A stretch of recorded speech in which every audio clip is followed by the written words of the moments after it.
karena masalah hutang dan hendak menagih. Suamiku malah dibunuh dan dagingnya dijadikan bakso oleh pedagang bakso yang tak lain adalah tetanggaku sendiri. Seperti apa kisahnya? Tonton sampai selesai. Selamat datang di channel Wow Serem, tempatnya cerita yang dapat membuat bulu kuduk meremang.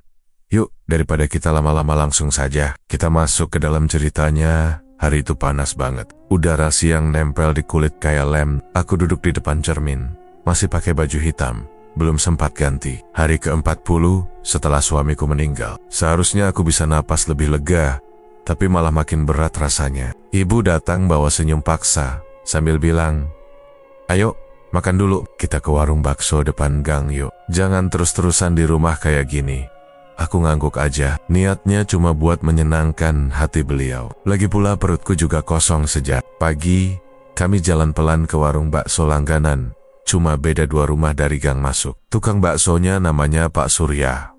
Orangnya pendiam jerang senyum, tapi katanya baksonya enak. Aku sendiri belum pernah nyobain. Waktu kami sampai, warung itu sepi. Cuma ada satu ibu-ibu makan sendirian di pojok. Pak Surya keluar dari belakang, langsung senyum ke arahku. "Wah, akhirnya mampir juga ya, Bu. Saya udah sering lihat ibu lewat, tapi belum pernah duduk di sini." Aku jawab pelan, "Iya, baru sempat sekarang." Dia langsung nyiapin 2 mangkuk bakso. Tangannya cepat, cekatan, matanya fokus ke panci. Tapi ada satu hal yang bikin aku risih. Tiap dia ngelirik aku, senyumnya kayak ada yang ditahan. Senyum ramah, tapi lebih kayak lega. Entahlah, mangkuk bakso datang, uapnya naik ke hidung. Aku sempat ngerasa lapar banget, tapi begitu aku sendokin satu bakso, gigit sedikit, lidahku langsung berhenti. Rasanya aneh, bukan gak enak, tapi beda. Ada rasa yang gak asing, kayak aku pernah nyium bau ini sebelumnya. Tapi di mana? Aku diam. Ibu di sebelah lahap banget. Makan, aku maksa telan, meski leherku kayak kecekik. Setiap kunyahan bikin bulu kuduku berdiri. Dagingnya empuk, tapi bau kaldu dan rasa gurihnya malah bikin aku pusing. Perutku langsung mual. Aku taruh sendok, pura-pura kenyang. Ibu sempat nanya, "Kok nggak dihabisin?" Aku jawab singkat, "Kenyang, Bu, mual." Sepulangnya, aku tidur. Lebih cepat dari biasanya. Badan lemas, kepala berat. Tapi malam itu, mimpi pertamaku datang. Dalam mimpi, aku berdiri di kuburan suamiku. Tanahnya basah, kayak baru digali. Tapi nggak ada nisan. Gak ada papan nama. Di sampingku, ada sosok yang familiar suamiku. Tapi wajahnya pucat, bibirnya membiru. Dia ngeliatin aku sambil bilang pelan, "Aku belum tenang, sayang. Dagingku belum utuh di dalam." Aku langsung kebangun. Keringat dingin di punggung. Nafasku ngos-ngosan. Kamar dingin, padahal kipas mati. Aku ambil air minum. Tangan masih gemetar. Mimpi itu kerasa nyata banget. Besoknya, aku coba buang pikiran itu jauh-jauh. Aku nyalain TV, buka-buka album, cari kesibukan. Tapi saat buka lemari baju, aku cium lagi bau itu. Bau yang sama persis kayak bakso kemarin. Aku ambil baju hitam yang kupakai saat makan di warung itu. Bau daging rebusnya nempel di kerah. Aku cium berkali-kali. Yakin itu bukan cuma perasaan. Setiap malam, mimpi yang sama muncul lagi. Kadang suamiku diam aja, berdiri di ujung kuburan. Kadang dia ngeluh badannya sakit, bilang sebagian dirinya hilang. Aku makin takut. Pau Konshang, hari pun aku sering ngelamun, ngerasa dia masih ada di rumah. Gelas di meja kadang berpindah, lampu dapur mati sendiri. Ibu mulai khawatir, tapi aku gak berani cerita. Gak masuk akal kalau aku bilang bakso itu mirip bau tubuh suamiku. Siapa yang mau percaya? Malam ketiga, mimpi itu berubah. Suamiku duduk di meja makan. Ada semangkuk bakso di depannya, tapi dia nggak makan. Taek dorong mangkuk itu ke arahku, lalu bilang, "Kalau kamu makan ini, kamu nggak akan bisa tenang juga." Aku kebangun sambil teriak. Ibu langsung masuk kamar. Panik. Aku cuma bisa bilang, aku mimpi buruk. Padahal aku tahu, mimpi itu semacam peringatan. Ada yang nggak beres sama bakso itu. Ada yang harus aku cari tahu. Keesokan harinya, aku coba tanya ke tetangga soal Pak Surya. Banyak yang bilang dia baru pindah ke sini 2 bulan lalu. Katanya tinggal sendirian di rumah kontrakan dekat lapangan. Dulu dia dagang di daerah lain, tapi sempat berhenti lama sebelum muncul lagi bawa gerobak bakso. Gak ada yang tahu kenapa dia berhenti dulu. Yang penting baksonya enak. kata tetanggaku. Aku mulai curiga, tapi belum berani nekat. Yang jelas sejak aku makan bakso itu, hidupku gak tenang. Dan rasa dagingnya makin hari makin mengganggu pikiranku. Malam keempat, aku cium bau itu lagi, tapi kali ini bukan dari baju. Bau itu keluar dari dapur. Padahal aku gak masak apa-apa. Aku cek dapur, semua panci kosong. Tapi di atas meja makan, ada sendok yang entah kenapa jatuh ke lantai. Aku gak tahu dari mana harus mulai cari jawabannya. Tapi satu hal yang pasti, sejak aku makan bakso itu, hidupku berubah. Dan entah kenapa aku mulai takut sama hal yang dulu paling aku suka makan, daging. Aku gak ngerti kenapa sejak hari K40 suamiku meninggal, Pak Surya jadi sering banget mampir ke rumah. Padahal sebelumnya, orang itu jarang ngomong, apalagi senyum. Tapi sekarang, hampir tiap sore dia nongol di depan pagar sambil bawa mangkuk plastik isi bakso. Ini buat Mbak Rani, gak usah mikir bayar. Saya kasihan, tinggal sendiri kan sekarang, katanya sambil nyodorin mangkuk. Awalnya aku nolak, tapi dia maksa. Bilang ini niat baik, aku gak enak, jadi aku terima. Tapi anehnya, dia selalu datang pas banget aku lagi lapar. Kadang belum sempat masak, kadang baru mikir mau beli makanan. Dia muncul, gak pernah telat. Sekali dua kali, mungkin kebetulan. Tapi lama-lama aku ngerasa kayak dia tahu persis kebiasaan harian aku. Jam makan, kapan aku keluar, kapan aku di rumah, semua kayak udah dia hafal. Itu bikin aku mulai waspada. Tiap dia datang, suasana rumah juga berubah. Lampu yang tadinya terang, jadi redup kayak kurang listrik. Angin dari jendela tiba-tiba berhenti. Pernah sekali, aku ngeliat Gordon tiba-tiba gerak sendiri, padahal jendelanya ketutup rapat. Suatu sore, aku buka pintu depan karena dengar ada suara ketukan pelan. Pas ku buka, ternyata Pak Surya udah berdiri di situ. Tapi yang bikin aku nggak nyaman, dia berdiri sambil senyum aneh, nggak langsung ngomong apa-apa. Lagi masak? Tanyanya akhirnya.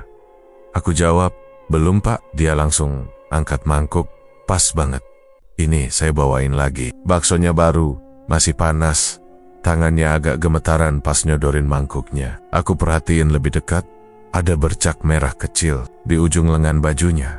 Itu darah Pak, tanyaku spontan. Dia buru-buru nutup lengan bajunya. Oh bukan, tadi habis motong daging, kena pisau dikit. Aku terima aja, tapi malam itu aku simpan baksonya di kulkas. Gak berani makan, entah kenapa perasaan gak enak makin kuat. Dan benar aja, malamnya aku mimpi aneh lagi. Dalam mimpi, aku lagi duduk di dapur. Ada suara pintu terbuka. Lalu Pak Surya masuk bawa ember besar. Dari ember itu keluar tangan manusia yang udah kaku. Dengan cincin kawin yang aku kenal banget. Aku kebangun dengan napas ngos-ngosan. Langsung aku cek kulkas, buka mangkuk bakso itu. Isinya biasa aja, tapi begitu kucium, bau itu muncul lagi, bau yang sama seperti waktu pertama kali aku makan baksonya. Besoknya aku coba pura-pura gak ada di rumah. Aku matiin lampu depan, kunci pintu rapat-rapat. Tapi sekitar jam 5 sore, aku ngintip dari jendela dan lihat dia berdiri di luar pagar. Dia diam aja, kayak nunggu. Tangannya bawa mangkuk lagi. Aku makin yakin, ini bukan cuma niat baik. Dia kayak punya maksud lain. Gak masuk akal kalau tukang bakso ngasih makan gratis, terus-terusan ke satu orang aja, apalagi tiap hari. Hari berikutnya, aku putuskan buat nyari tahu lebih jauh. Aku tunggu dia datang, lalu aku pura-pura ngobrol santai. Pak, jualan terus ya tiap hari? Tanyaku. Ya harus, buat makan juga, jawabnya. Gak capek Pak, saya lihat tiap sore masih sempat mampir ke rumah saya. Dia ketawa kecil. Ambil, Ran itu spesial. Saya ada rasa tanggung jawab aja. Aku diam. Tanggung jawab, kenapa Pak? Dia langsung berubah ekspresi. Senyumnya hilang, matanya tajam ngeliatin aku. Ya, sebagai tetangga Ken Keta Soma-Soma, pernah kenal almarhum suami Mbak. Itu pertama kalinya dia nyebut soal suamiku. Selama ini dia gak pernah bilang apa-apa soal itu. Tapi sekarang, aku sadar mereka pasti punya hubungan di masa lalu yang belum aku tahu. Malam itu aku cerita ke ibu. Tapi, ibu cuma anggap aku kebanyakan pikiran. Mungkin dia cuma baik hati, Induk. Kamu jangan suzon terus, nanti malah bikin pikiran tambah berat. Aku pengen percaya, tapi logika aku bilang, gak ada orang segigi itu ngasih bakso gratis. Apalagi kalau ada darah di lengan bajunya. Kalau tahu persis jam aku lapar. Dan muncul tiap sore kayak nunggu sinyal. Aku ambil keputusan. Mulai besok, aku bakal simpan semua bakso yang dia kasih. Aku nggak akan makan. Aku mau cari tahu lebih dalam soal siapa sebenarnya Pak Surya. Dan kenapa dia terlalu perhatian sejak suamiku nggak ada.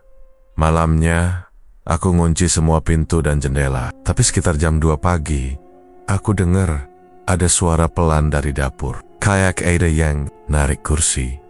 Aku jalan pelan-pelan sambil bawa sapu. Begitu nyampe dapur, semuanya gelap. Tapi aku lihat sesuatu. Sendok yang biasa ku pakai makan bakso jatuh ke lantai. Padahal nggak ada angin, nggak ada orang. Aku tahu itu bukan hal biasa.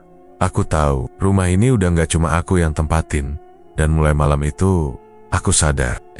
Antara Pak Surya, bakso yang dia kasih, dan suamiku yang gak tenang.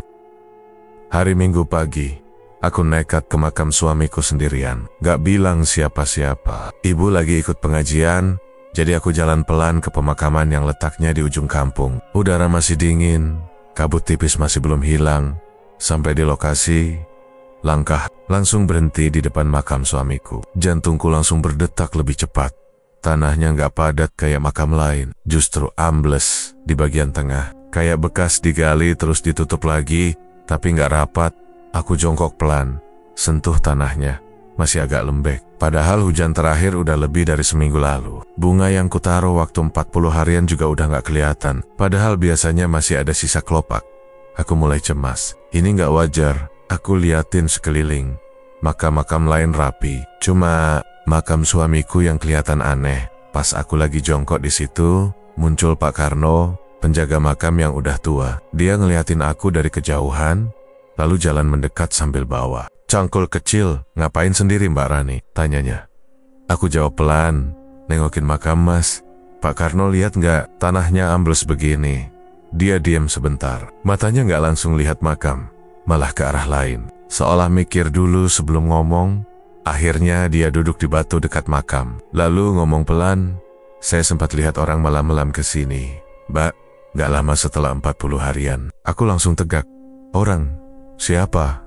Gak jelas mukanya. Saya kira keluarganya Mbak. Tapi dia bawa karung gede, jalan ke arah sini. Saya lihat dari jauh aja, soalnya saya tidur di pos sana. Dan udah tengah malam. Pak Karno lihat orang itu gali, tanyaku makin deg-degan. Nggak jelas, tapi pas besok paginya saya kesini, saya perhatiin tanahnya berubah. Kayak sekarang ini. Saya cuma ngerapihin dikit, takut Mbak kaget kalau datang. Aku makin panik. Kenapa nggak bilang ke saya waktu itu? Dia nurunin kepala. Saya takut salah paham Mbak. Lagian saya juga nggak lihat langsung orang itu ngapain. Cuma, saya rasa ada yang nggak beres. Aku berdiri. Liatin makam itu lagi. Bayangan terburuk mulai muncul di kepalaku. Kalau benar ada orang gali, berarti ada kemungkinan jenazah suamiku diganggu. Aku pulang dengan langkah cepat. Sampai rumah, aku gak langsung masuk. Aku duduk di kursi depan, tangan gemetar. Pikiran mulai muter-muter sendiri. Siapa yang tega? Buat apa? Lalu satu nama muncul di kepalaku. Pak Surya. Aku tahu itu belum bukti. Tapi sejak dia muncul, semua hal aneh mulai kejadian. Dan sekarang makam suamiku kelihatan kayak pernah digali. Gak bisa cuma dibilang kebetulan. Siangnya aku cari alasan ke ibu buat pergi lagi. Aku bilang mau belanja, padahal aku muter ke belakang pemakaman. Nyari rumah Pak Karno. Aku pengen tahu lebih jauh soal malam itu. Rumahnya sederhana, ada di pinggir kebun. Dia duduk di beranda, lagi ngelap termos. Pak, maaf ganggu, saya tanya lagi soal yang kemarin, kataku. Dia kelihatan ragu, tapi akhirnya ngomong, saya masih ingat malam itu. Orangnya tinggi, bawa karung di pundak. Dia berhenti lama di depan makam Mas Riko. Sendirian, nggak tahu. Saya melihat satu orang, tapi saya dengar suara kayak besi nabrak batu. Mungkin cangkul. Pak Karno percaya itu orang mau gali jenazah. Dia diem agak lama. Kalau sekedar ziarah, ngapain bawa karung? Lagian jam segitu, siapa juga yang mau datang ke makam? Aku makin yakin, ini bukan cuma gangguan biasa. Ada yang bener-bener ngotot mau ambil sesuatu dari kuburan suamiku. Malamnya, aku nekat buka lemari suamiku lagi. Aku cari barang-barang yang dulu pernah dia simpan rapat, Siapa tahu ada petunjuk. Di pojok lemari bawah, aku nemu sebuah map kecil. Isinya dokumen utang piutang, catatan pembelian bahan dagangan, dan satu surat tulisan tangan. Surat itu cuma setengah halaman, ditulis buru-buru. Tapi kalimat terakhir bikin aku merinding. Kalau sesuatu terjadi sama aku, tolong jaga makamku. Jangan sampai diutak-atik. Tulisan itu jelas milik suamiku. Aku langsung tutup surat itu rapat-rapat. Jantungku makin gak karuan. Aku pikir-pikir lagi. Selama ini suamiku gak pernah cerita soal musuh. Tapi ternyata dia punya masalah yang gak sempat diselesaikan. Dan sekarang ada yang ganggu makamnya. Besok pagi, aku datang lagi ke makam. Kali ini bawa cangkul kecil. Dan niat buat ngecek sendiri, meski aku tahu itu gila. Tapi sebelum aku sempat gali, datang 2 orang dari RT. Mereka tanya-tanya, kenapa aku ke makam Paji-Paji bawa alat. Aku gak bisa bilang jujur, jadi aku ngeles, bilang cuma mau beresin rumput liar. Mereka akhirnya pergi, tapi perasaanku makin gak tenang. Aku tahu gak mungkin bisa gali sendirian, tapi kalau aku diam aja, jenazah suamiku mungkin udah gak utuh. Mungkin udah ada yang hilang dari dalam tanah itu. Sore harinya, Pak Surya nggak muncul bawa bakso, tapi justru itu yang bikin aku makin kayak dia tahu aku lagi nyari sesuatu. Dan malam itu, suara cangkul terdengar dari arah halaman belakang. Pagi itu aku bersih-bersih lemari pakaian. Niatnya mau buang barang-barang yang udah nggak dipakai, tapi di pojokan lemari, aku nemu plastik bening, isi 1 setel baju kemeja dan celana panjang hitam yang terakhir kali dipakai suamiku sebelum dikafani. Waktu itu baju ini kubawa pulang dari rumah sakit. Katanya pihak rumah sakit nggak sempat nyuci, jadi dikasih begitu aja dalam plastik. Aku simpan tanpa pernah buka, takut nangis lagi. Tapi hari itu entah kenapa, Osyugu buka juga begitu plastiknya. Kebuka, bau aneh langsung nyambar hidung. Bukan bau mayat, bukan bau formalin, tapi bau daging rebus. Aku refleks mundur selangkah. Kupikir cuma perasaanku aja, tapi pas ku cium lebih dekat, baunya makin jelas. Sama persis kayak aroma dari mangkuk bakso yang sering dikasih Pak Surya tanganku. Langsung dingin. Aku taruh bajunya di ember, kasih sabun, dan mulai nyuci. Tapi anehnya, walaupun udah dicuci 2 kali, baunya masih nempel. Bukan cuma di baju, tapi juga di tanganku. Aku masuk kamar, duduk di kasur, dan mulai mikir keras. Apa mungkin semua ini ada hubungannya? Makam suamiku yang ambles, suara cangkul malam-malam, dan bau yang gak hilang ini. Waktu lihat mangkuk plastik, bekas bakso yang masih ada di kulkas, aku dapat ide gila. Aku inget temen SMA ku Dedi, yang kerja di lab kecil milik pamannya. Dulu dia cerita mereka bisa uji kandungan bahan makanan, terutama daging. Aku langsung ambil mangkuk itu, tutup rapat, dan kirim pesan ke Dedi. Dad, bisa bantuin cek isi bakso nggak? Aku curiga dagingnya aneh. Dedi jawab, bisa. Tapi kamu yakin mau tahu hasilnya? Aku balas, yakin.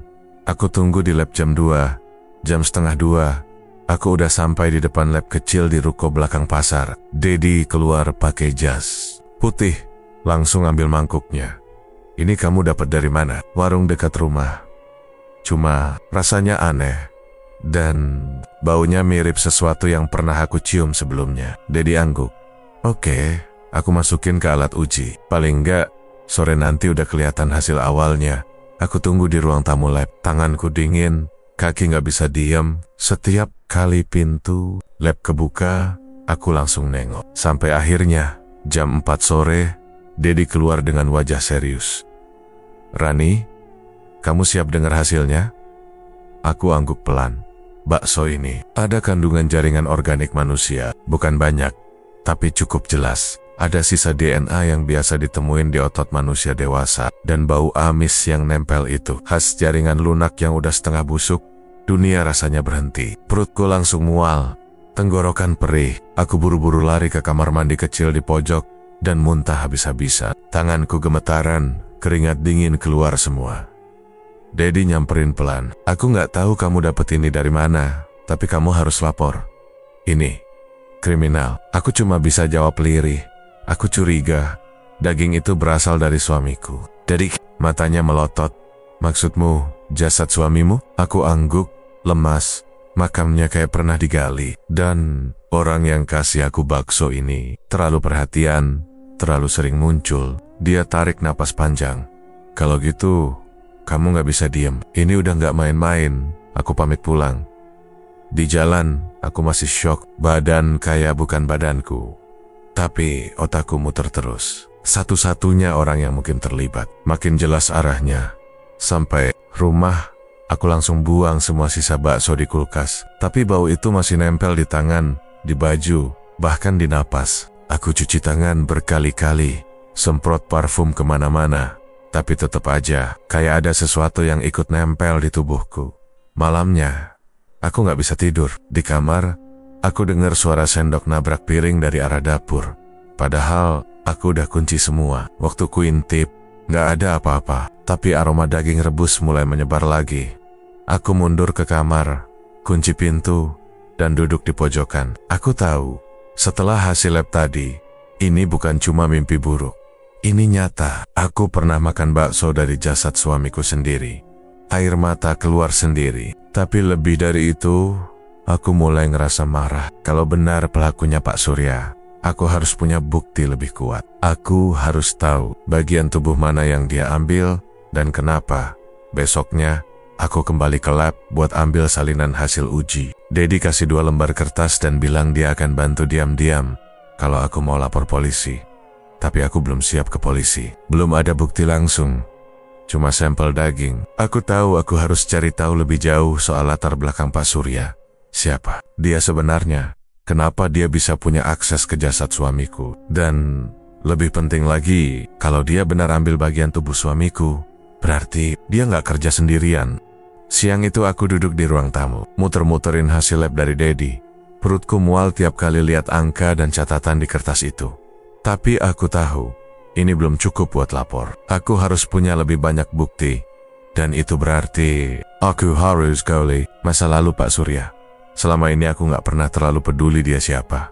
Tukang bakso ya, tukang bakso aja. Tapi sekarang beda. Aku mulai tanya-tanya ke tetangga. Mulai dari Bu Rina, ibu-ibu komplek yang hobinya nguping obrolan siapa aja. Bu, Rina, tahu nggak latar belakang Pak Surya itu gimana? Kok kayaknya tiba-tiba aja bisa punya usaha bakso? Tanyaku pura-pura santai. Bu Rina langsung nyamber, kayak nunggu ditanya. Oh, itu orang dulu kerja bareng sama suamimu kan? Dulu katanya buka usaha bareng semacam distribusi daging. Kalau nggak salah, tapi sempat ribut besar. Terus si Surya keluar. Aku langsung duduk lebih tegak. Ribut kenapa, Bu? Waktu itu isunya sih soal duit. Katanya Pak Surya bawa kabur uang setoran atau gimana gitu. Suamimu sempat mau lapor polisi, tapi nggak jadi. Katanya masih kasihan. Aku manggut pelan. Di kepalaku mulai muncul potongan-potongan yang selama ini nggak pernah aku tahu. Terus habis itu dia kemana? Tanyaku lagi. Ya hilang aja gitu. Beberapa tahun nggak kelihatan. Tiba-tiba balik lagi ke kampung sini, udah bawa gerobak bakso. Dari obrolan itu, aku makin yakin ada sesuatu yang belum selesai antara suamiku dan Pak Surya. Aku lanjut tanya ke Pak Tulus, mantan satpam komplek yang suka nongkrong di pos ronda. Pak, dulu Pak Surya sempat kerja bareng Mas Riko ya? Tanyaku. Pak Tulus cengir. Wah, dulu mah mereka sempat deket, tapi terakhir saya lihat Pak Surya datang ke rumahmu marah-marah. Waktu itu saya lagi lewat, dia teriak-teriak, katanya dia rugi besar, gak dikasih bagian. Dan bilang kalimat yang saya ingat sampai sekarang. Aku nahan napas. Apa katanya? Pak Tulus narik napas panjang, lalu jawab. Dia bilang gini, kalau aku nggak dapat ganti rugi, aku akan ambil bagian dari hidupnya. Tubuhku langsung merinding. Kalimat itu terlalu aneh kalau cuma dianggap marah doang. Dan sekarang, setelah semua yang terjadi, aku ngerasa dia benar-benar ngelakuin itu. Dia ambil bagian dari hidup suamiku Harfiah. Aku pulang dalam keadaan bingung. Masuk kamar, duduk di kasur, mataku kosong. Di tanganku, surat tulisan tangan suamiku yang pernah aku temuin, masih ada. Jangan sampai makamku diutak-atik. Katanya, malamnya, aku coba buka laptop suamiku yang dulu sempat aku simpan. Isinya masih lengkap, dan aku temuin folder bernama Surya Masalah. Waktu ku buka, ada beberapa dokumen, rekaman suara, bukti transfer, dan satu file PDF berjudul Pernyataan Utang, Surya. Aku baca pelan-pelan. Isinya surat perjanjian utang sebesar 85 juta. Ada tanda tangan Pak Surya dan almarhum suamiku. Tanggalnya 2 tahun sebelum suamiku meninggal. Dalam surat itu, jelas-jelas tertulis bahwa kalau Surya nggak bisa bayar dalam waktu 6 bulan, dia harus mengembalikan uang ditambah barang dagangan, tapi nggak ada bukti pembayaran. Artinya, utang itu mungkin belum pernah dibayar. Aku putar rekaman suara. Suara suamiku terdengar keras. Surya, saya kasih waktu seminggu lagi. Kalau nggak lunas, saya tempuh jalur hukum. Terus suara Surya jawab, suaranya berat dan kasar. Kalau kamu paksa aku kayak gini, jangan salahin kalau aku balas dengan caraku sendiri. Rekaman itu bikin tanganku gemetar. Ini bukan dendam biasa. Ini dendam yang udah ditahan bertahun-tahun. Aku mulai mikir kemungkinan paling buruk. Bisa jadi, Surya emang punya niat dari awal buat nyakitin suamiku. Tapi kenapa nunggu setelah meninggal? Kenapa harus ganggu jenazahnya? Lalu kepikiran sesuatu. Mungkin dia nggak sempat balas waktu suamiku masih hidup. Tapi setelah meninggal, dia ambil kesempatan buat ngebalaskan rasa sakit hati. Atau bahkan buat sesuatu yang lebih gelap. Besoknya, aku coba datang ke tempat Pak Surya jualan. Tapi gerobaknya nggak ada. Tetangga bilang, tadi pagi masih jualan. Tapi siangnya langsung tutup. Katanya ada urusan keluarga. Aku nggak percaya itu alasan sebenarnya. Aku mutusin buat ngelacak alamat dia. Dari informasi warga, aku tahu dia ngontrak di belakang lapangan bola. Aku datengin rumahnya sore-sore. Pura-pura lewat, rumahnya sepi, pagar terkunci. Tapi jendela belakang kebuka sedikit. Dari celah itu, aku lihat ada ember besar di dapur. Di sebelahnya ada pisau panjang dan plastik hitam. Mirip banget dengan alat potong daging. Aku nggak berani nekat masuk, tapi aku foto dari luar, lalu langsung jalan pergi. Malam itu, aku bikin satu keputusan penting. Aku kumpulin semua bukti, hasil lab, surat utang, rekaman suara, dan foto-foto rumah kontrakan itu. Aku simpan di satu flash disk. Besoknya, aku mau minta tolong Dedi temenin ke polisi. Tapi malam itu juga, ada yang ketok pintu rumahku 3 kali. Pelan, tapi jelas. Pas aku intip dari jendela, gak ada siapa-siapa. Yang ada cuma aroma daging rebus, dan suara orang ngunyah dari arah dapur. Hari itu aku datang ke rumah Pak Karno, penjaga makam, dengan tekad yang bulat meskipun tangan masih gemetar. Aku udah gak sanggup simpan semua ini sendirian. Semua tanda udah jelas. Makam ambles, hasil lab, bukti utang, dan kalimat Pak Surya yang mengancam. Tapi aku masih butuh bukti terakhir yang gak bisa dibantah siapapun jenazah suamiku. Aku mohon Pak, kataku sambil nahan tangis. Tolong bukain makam Mas Riko. Aku yakin ada yang gak beres. Pak Karno diem lama. Wajahnya berubah, pucat. Dia sempat nolak, tapi setelah aku tunjukin hasil lab dan foto-foto dari rumah Pak Surya, dia mulai goyah. Saya nggak bisa sendiri Mbak, harus ada warga lain juga. Ini urusan besar. Akhirnya sore itu, kami berangkat ke makam. Aku, Pak Karno, dan 2 penggali makam lainnya. Warga sekitar mulai berdatangan, ada yang penasaran, ada yang bisik-bisik nggak percaya, beberapa orang protes. Tapi aku nggak peduli. Aku mau tahu kebenarannya. Makam suamiku mulai digali. Tanahnya masih lebih lembek dari seharusnya. Lapisan atas cuma setengah meter. Lalu papan peti mulai kelihatan. Degup jantungku makin cepat. Tanganku dingin, kakiku lemas. Tapi aku nggak mundur Pak. Karno berhenti sejenak, lalu nanya pelan. Yakin ini mau dibuka Mbak? Aku angguk tegas. Begitu papan dibuka, bau menyengat langsung keluar. Semua orang tutup hidung. Aku mundur 1 langkah, tapi tetap nekat lihat ke dalam. Dan yang kulihat bikin tubuhku langsung jatuh duduk di tanah. Peti itu kosong di sisi kanan. Tubuh suamiku masih di situ dalam kain kafan, tapi tangan kanan dan paha kanan gak ada.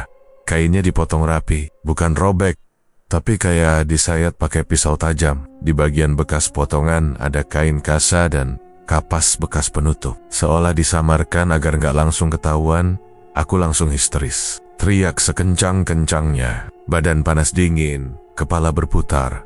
Warga yang ikut lihat langsung heboh. Ada yang langsung istighfar, ada yang muntah di tempat. Pak Karno jongkok sambil geling-geling kepala. Astagfirullah, ini kerjaan. Orang yang udah niat jahat dari awal. Aku gak bisa ngomong apa-apa. Air mata keluar deras. Tapi di tengah hancurnya hatiku, satu hal jadi jelas. suamiku dipotong. Bukan waktu hidup, tapi setelah dia meninggal. Seseorang buka peti ini, diam-diam, ngambil bagian tubuhnya, lalu nutup lagi. Dan kemungkinan besar, itu dijadikan bakso. Malam itu rumahku rame.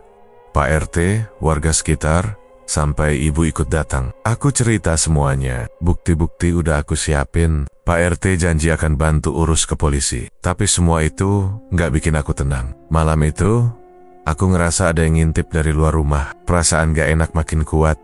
Jam 2 malam, suara itu datang. Tok, tok, tok pelan, tapi jelas. Dari arah pintu depan, aku kunci semua pintu dan jendela sebelum tidur, jadi aku tahu itu bukan angin. Aku tahan napas, duduk di kasur, kupeluk bantal erat-erat. Kupikir itu berhenti. Tapi 5 menit kemudian, tok, tok, tok, tok. Kali ini lebih cepat, lebih keras. Dan ada suara napas berat dari balik pintu. Aku langsung berdiri, jalan pelan ke ruang tamu, tapi gak berani buka. Kupasang telinga di balik daun pintu. Tiba-tiba ada suara lirih, pelan. Tapi aku kenal. Rani, buka. Aku dingin, suaranya. Suamiku. Tubuhku langsung lemas. Tapi aku tahu itu bukan suamiku. Itu bukan suara dari dunia ini. Suara itu mengulang lagi. Rani, aku gak utuh. Aku dingin. Aku mundur ke belakang. Jatuh di lantai. Suara itu hilang tiba-tiba. Tapi tak lama kemudian, kaca jendela belakang berembun dari dalam. Seolah ada yang napas di balik kaca. Padahal, rumahku cuma 1 lantai dan semua terkunci. Paginya, aku cerita ke ibu. Tapi beliau malah makin khawatir dan nyuruh aku pindah sementara. Tapi aku gak mau. Aku harus tuntasin ini. Pak RT akhirnya bawa semua bukti ke polisi. Petugas datang siang itu. Dan setelah lihat kondisi makam, mereka langsung percaya. Ini bukan laporan biasa. Tapi yang bikin makin horor, waktu polisi datang ke kontrakan Pak Surya. Rumah itu kosong. Gerobak baksonya nggak ada, embernya hilang, semua jejak bersih. Dia kabur, polisi bilang akan mulai pelacakan. Tapi aku tahu, semua ini nggak akan selesai sampai aku tahu motif sebenarnya. Malam berikutnya, aku mimpiin suamiku lagi. Tapi kali ini dia berdiri di ruang makan. Kakinya timpang, tangan kanannya nggak ada. Dia cuma ngeliatin aku dan bilang, dia ambil akurin buat dagangannya. Lalu dia hilang dan bau bakso kembali memenuhi seluruh rumah. Aku udah tahu risikonya besar, tapi malam itu aku nggak peduli lagi. Setelah semua bukti, suara-suara aneh, dan kaburnya Pak Surya dari kontrakan, aku nggak bisa tidur tenang. Gerobak bakso yang biasa dia dorong tiap sore, aku lihat diam-diam disimpan di dapur belakang warung lamanya yang udah gak dipakai. Malam itu aku datang sendiri, sekitar jam 2. Gak ada lampu jalan menyala di gang itu, cuma senter kecil yang aku bawa. Gerbang warung udah gak dikunci. Mungkin dia pikir gak ada orang bakal cari ke sana lagi. Aku masuk pelan-pelan, lantai dapurnya lembab, dan bau amis langsung nyambut aku. Di sudut, aku lihat freezer tua dengan kabel masih nyambung ke colokan. Isinya penuh. Aku tarik napas, buka pelan-pelan. Tutupnya berat, pigi cukai buka, hawa dingin campur bau daging busuk langsung nyambar muka. Aku lihat beberapa plastik hitam, besar ditumpuk. Aku buka satu-satu, isinya potongan daging, besar-besar. Tapi yang bikin aku langsung gemetar, di salah satu plastik itu, ada kuku manusia. Masih utuh. Aku mundur, nafas ngos-ngosan, tapi belum selesai. Di bawah lapisan daging yang lain, aku lihat serpihan logam kecil berwarna emas. Bentuknya kayak potongan cincin. Aku angkat pakai sumpit yang tergantung di dinding dapur. Saat kuamati lebih dekat, ada huruf R kecil terukir samar di dalam cincin itu. Aku ingat betul, suamiku minta ukiran inisial namaku di dalam cincin kawinnya.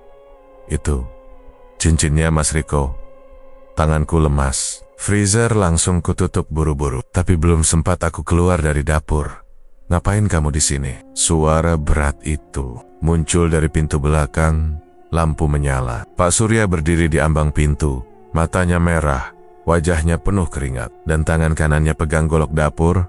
Aku kaku, gak bisa gerak. Tanganku masih megang sumpit dan serpihan cincin. Dia melangkah pelan. Kamu udah terlalu jauh, Rani. Aku mundur pelen-pelen. tapi dia terus maju. Harusnya kamu diam. Harusnya kamu syukuri bakso-bakso itu. Bagi terakhir dari tanggung jawab suamimu ke saya, katanya sambil nyeringai. Dia udah mati, Pak, teriakku. Kenapa masih kamu ganggu? Dia berhenti sebentar, karena dia hutang, dan dia nggak pernah bayar. Satu-satunya cara saya bisa ambil bagian hidupnya ya dari sisa jasadnya. Kamu tahu Rani, paha manusia itu empuk banget kalau direbus lama. Aku pengen muntah, tapi aku tahan. Aku lirik ke arah jendela samping yang masih kebuka sebagian. Jaraknya sekitar 2 meter. Jangan sok jadi pahlawan sekarang, kata Pak Surya lagi. Semua orang udah makan bakso itu. Mereka suka. Kak, Ada, yang komplain kamu aja yang ribet. Aku nunggu waktu yang pas. Pas dia nengok ke arah freezer lagi, aku lempar sumpit ke lantai biar dia kaget, lalu lari second kengkeng ke arah jendela. Tapi belum sempat aku lompat, dia sempat narik ujung bajuku. Kami sempat gulat sebentar di lantai dapur. Tangannya kasar, bau amis dari bajunya bikin aku hampir pingsan. Tapi aku nggak mau kalah. Aku tendang kakinya sekuat tenaga sampai dia oleh. Lalu aku lari keluar lewat jendela. Aku lari tanpa lihat belakang, sampai masuk ke jalan besar, terus nyetop motor warga yang kebetulan lewat. Aku minta tolong sambil nangis-nangis, dan langsung dibonceng pulang. Sampai rumah, aku langsung telepon Pak RT dan polisi. Aku laporin semua yang aku lihat. Gak lama, mereka datang ke warung bekas itu. Tapi seperti yang sudah-sudah, Pak Surya kabur lagi. Gerobak dan isinya ditinggal, freezer dibuka, dan semua bukti akhirnya ditemukan polisi, termasuk cincin kawin suamiku. Malam itu aku gak bisa tidur. Bukan karena takut lagi, tapi karena satu hal. Aku tahu dia belum selesai. Orang seperti Pak Surya gak akan berhenti cuma karena gerobaknya ketahuan. Dia masih ada di luar sana, dan dia masih anggap suamiku punya utang yang belum lunas. Jam 3 pagi, telepon rumahku bunyi. Gak ada nama, cuma nomor tak dikenal. Pas kuangkat, gak ada suara, cuma nafas berat. Lalu daging itu belum habis. Aku gak pernah nyangka akan duduk lagi di warung bakso itu. Tapi malam itu, aku duduk di bangku paling pojok. Warungnya gelap, cuma satu lampu kuning redup di atas kepala. Di depanku, Pak Surya berdiri sambil nyendok bakso dari panci. Kang gemetar, matanya cekung, dan wajahnya lebih kurus dari terakhir kali kulihat. Dia narik napas dalam, lalu taruh satu mangkuk bakso panas di depanku. Makan, ini mangkuk terakhir. Setelah ini, semuanya selesai. Aku cuma diam. Aku tahu punya niat jahat. Tapi kali ini aku datang bukan buat kabur, bukan buat ngintip. Aku datang buat dengar sendiri dari mulutnya pengakuan yang selama ini aku cari. Aku gak bakal makan itu, kataku pelan. Aku cuma mau kamu jawab satu hal. Kenapa? Dia duduk di bangku seberang, matanya kosong. Aku udah bilang, dia punya utang. Riko janji mau ganti rugi, tapi dia kabur. Aku tunggu-tunggu gak pernah ada kabar. Sampai aku dengar dia mati begitu aja. Aku tatap dia tajam. Terus kamu gali makamnya. Dia angguk pelan. Iya, malam setelah 40 hari, aku gali. Aku ambil bagian yang paling utuh. Tangan, paha, dagingnya masih bagus. Gak banyak yang tahu, tapi daging orang yang baru meninggal. Lebih empuk dari sapi. Aku hampir muntah, tapi aku tahan. Terus kamu jual bakso ke orang sekampung. Dia galeng, bukan buat dijual. Itu bagian dari ritual. Aku disuruh sama dukun waktu itu. Katanya, kalau aku mau lunasin dendam dan dapat rezeki baru, aku harus kasih darah ke orang-orang yang kenal dia. Bakso itu cuma alat. Aku duduk membeku. Dan kamu paksa aku makan juga. Dia nyengir. Itu bagian paling penting. Kamu, istrinya, kamu harus terima bagian terakhir, biar arwahnya gak bisa balik lagi ke kamu. Aku tarik napas, keluarkan satu amplop berisi salinan hasil lab, foto freezer, dan surat utang. Aku udah tahu semuanya. Dan sekarang polisi juga tahu. Kamu gak bisa lari lagi, Surya. Dia cuma duduk diam. Mangkuk bakso di depanku mulai mendingin. Uapnya masih naik pelan. Tapi aku perhatiin, dia mulai gelisah. Keringat ngucur dari pelipisnya. Tangannya goyang. Sejak kamu gali jasad Mas Riko, kamu gak tenang kan? Tanyaku. Dia langsung nengok, matanya melebar. Kamu juga dengar suara ketukan itu? Aku angguk. Setiap malam, suara pintu diketuk.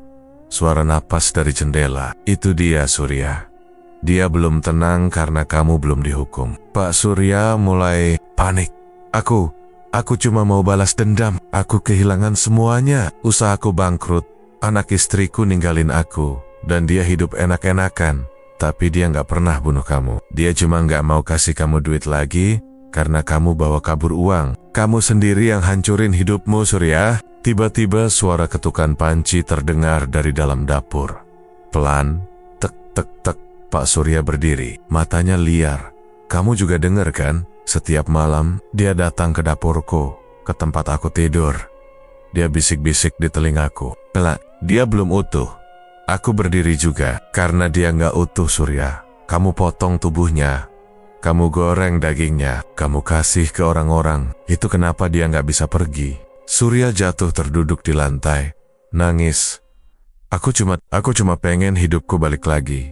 Saat itulah polisi datang. Pak RT ternyata ngikutin aku dari jauh dan langsung lapor begitu tahu aku masuk warung ini sendirian. Surya nggak melawan, dia pasrah saat diborgol. Tapi sebelum dibawa pergi, dia sempat nengok ke aku dan bilang kalau aku di penjara pun dia bakal tetap datang. Dia nggak mau dagingnya dibagi. Dia pengen utuh lagi. Warung bakso itu resmi ditutup. Freezernya disita.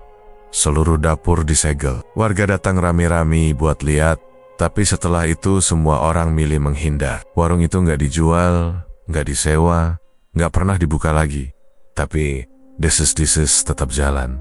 Beberapa warga yang rumahnya dekat situ bilang tiap malam jam 2 mereka masih bisa cium bau daging rebus dari dalam dapur warung itu. Ada juga yang bilang mereka dengar suara panci diketuk pelan, kayak orang masak tengah malam. Padahal warung itu udah kosong, gak ada siapa-siapa. Aku pindah rumah beberapa bulan setelah kejadian itu. Gak kuat, tiap malam aku masih mimpiin Mas Riko.